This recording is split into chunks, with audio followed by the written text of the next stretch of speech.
Russian troops are experiencing war fatigue as Moscow's war of invasion in Ukraine has dragged on for 3.5 years now. A video circulated in Telegram app shows a war-weary soldier tell about the horrors of the war and high casualty toll in the army. The soldier, who is moving in a forested area in the southern direction of the front, said he had been walking for 2 days, explaining that the roads are filled with mines and Ukrainian drones flying above are more than hair on our head. The soldier said a large number of Russian soldiers are killed and then reported as missing person. He reported seeing 8 soldiers in black bags lying around and a hole nearby where they would be dumped. This is how they treat our soldiers, the serviceman said. Любимая, двигаемся уже вторые сутки. Устали просто пиздец. 200-х море, мин полно. Болгар, Баршев, прием. Вот. Просто вафля какая-то. Стал ужасно. Физически, морально.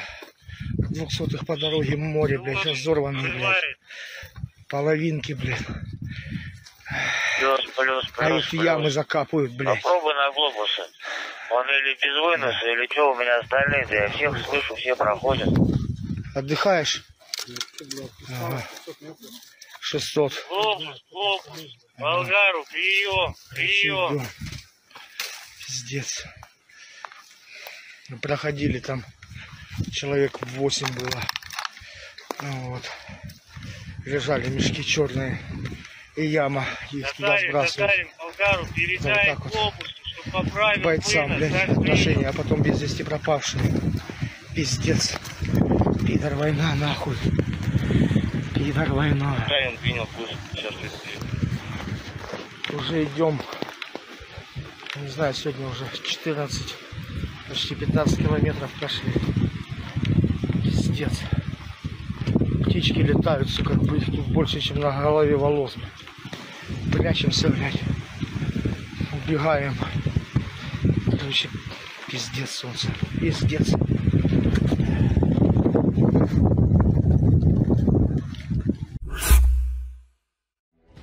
The humanitarian disaster with the water supply continues in Donetsk, and now even Russian Z-bloggers are forced to admit the obvious. It is not Ukraine that is to blame, but Russia itself and its puppets.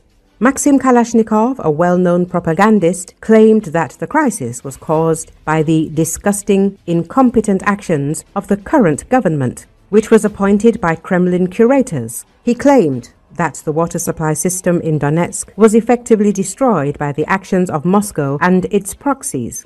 This means residents can't live a normal life. They can't take a shower, bathe their dogs after a walk, or even wash dishes. Water is infrequent, dirty and insufficient, yet authorities continue to promise new water mains that don't solve the problem. Kalashnikov also recalled that the so-called head of the DPR, Denis Pushilin, was appointed from Moscow and that no independent People's Republic ever existed. The water crisis in Donetsk was caused by the vile, incompetent actions of the current government, which was hand-picked by Kremlin handlers, Kalashnikov admitted. Thus, even Russian propagandists openly say it was the Kremlin that brought Donbass to a social catastrophe from which there is no escape in sight. All this is increasing dissatisfaction with the Kremlin among the local population. Donetsk residents say the situation in the region has been much better under Ukrainian rule.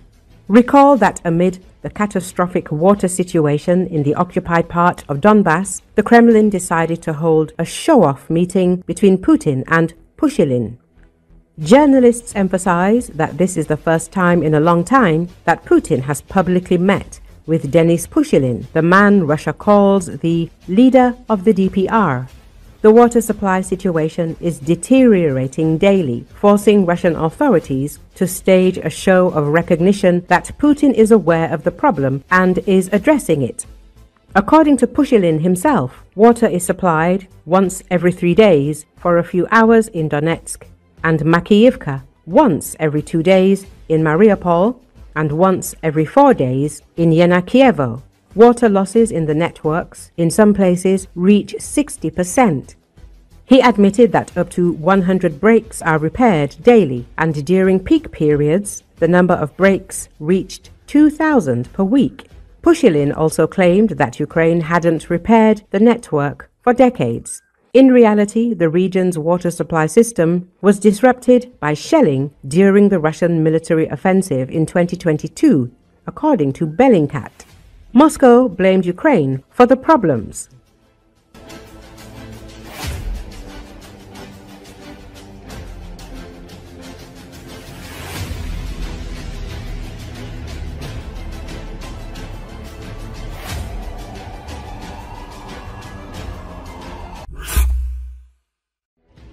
Georgia's third president, Mikhail Saakashvili, addressed his supporters and called on them to gather on Rustaveli Avenue in the Georgian capital on October 4th.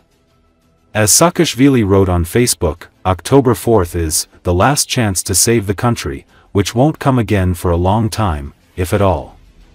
I want to address my many supporters, friends. In the history of every country, there come moments when action is necessary, and immediately. Our history would have taken a different turn if the protesters had succumbed to the calls and left the square on April 9th. On November 23rd, many advised me not to enter parliament, but I arrived at the right moment, just as Shevardnadze was about to declare parliament legitimate, and forced him to interrupt his speech. Those who call on us to postpone and prolong the struggle ignore the fact that after October 4th, even these last free channels will be closed. They are keeping them open until the 4th for the purpose of promoting the elections. Free universities will be destroyed because they don't follow the brainwashing plot. More people will be arrested, and the rest will be thrown out. If all this happens, universal hopelessness will reign, and the West will finally give up on us. Therefore, October 4th is the last chance to save the country, which won't happen for a long time, if it ever happens. Therefore, I ask everyone to come and see it through. Freedom is either now or never. Saakashvili writes.